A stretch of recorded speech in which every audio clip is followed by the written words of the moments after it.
भैया नमस्कार प्रणाम। हम ही तो सबके छोटका भाई आशीष कुमार और जितना भी भैया वीडियो के देखी था सबके पैर छू के प्रणाम हवा।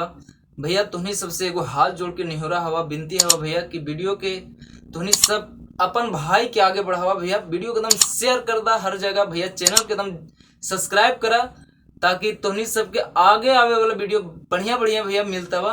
और तुहनी सबसे हाथ जोड़ के निहोरा हवा भैया, विनती हवा कि तुहनी वीडियो के अपन भाई के आगे बढ़ावा। चैनल के भैया सब्सक्राइब जरूर से जरूर करिया।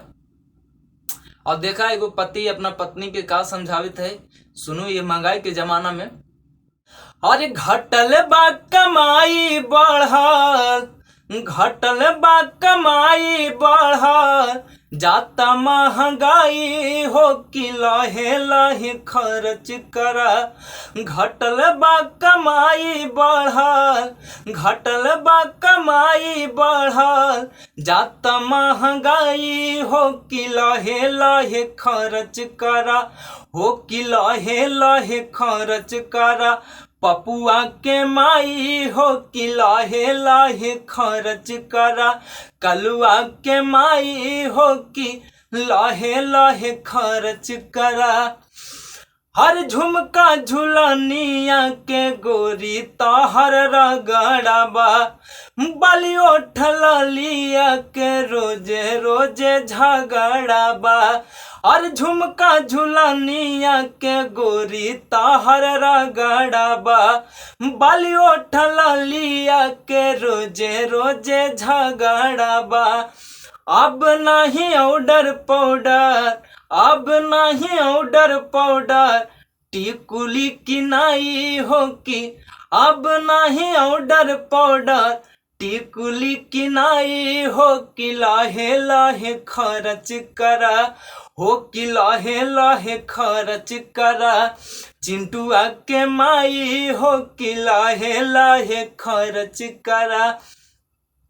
अरे गोलुआ के माई हो कि लाहे लाहे खर्च करा। अरे नून तेल धनिया मरचा लहसुन प्याज हो, भाव सुन सुनी धनिया ध के मिजाज हो।